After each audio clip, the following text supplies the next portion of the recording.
U dvorskom kompleksu na Dedinju, pored ostalih značajnih stvari, čuva se i slika Nikolasa Pusena ili Nikole Pusena pod nazivom Tri monaha osama. Ono što je interesantno to je da ova Pusenova slika spada u red najpoznatijih i najčuvenijih slika ovog izuzetnog autora i može se slobodno reći da predstavi jedan od retkih izuzetnih bisera beogradskog kulturnog blaga.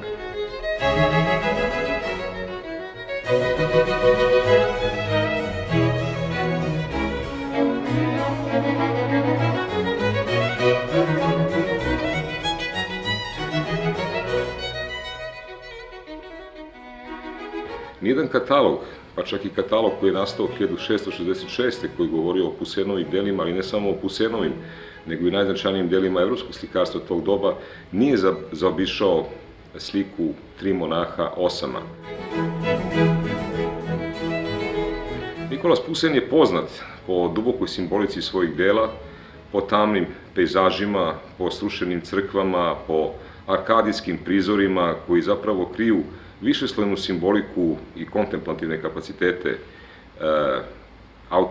autorovog unutrašnjeg iskaza i izraza. Pusen je u široj javnosti i kod nas i u svetu postao na neki način, ajde da kažem, poznatiji, zato jer čuvena, vrlo interesantna i prodavana knjiga Sveta krv, Sveti gral, zapravo za jedan od svojih motiva uzima jednu od slika Nikolasa Pusena sa srušenim spomenikom na kome se nalazi ispis Et in Arcadia ego. Dakle, arkadijski motivi, biblijski motivi, simbolički motivi kod Pusena, naravno, nužno religijski motivi, jesu bili izuzetan iskaz i filozofske, i skolastičke, i umetničke misli slikara onog doba.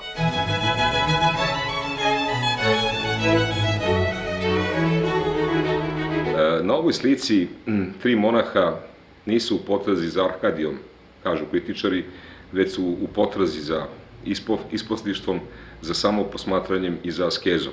Oni se nalaze u kontrastu sa prirodnim ambijentom i naravno, kao i u svim Pusenovim delima, na posmatraču je, koji ima bilo koje osnovne reference o ovom velikanu svetske umetnosti, da sam pronađe mnogobrojne skrivene simbole i mnogobrojna značajna, duboko utkana tumačenja. Iz zbirki muzeja i legata Beograda. Otkrijte naše blago.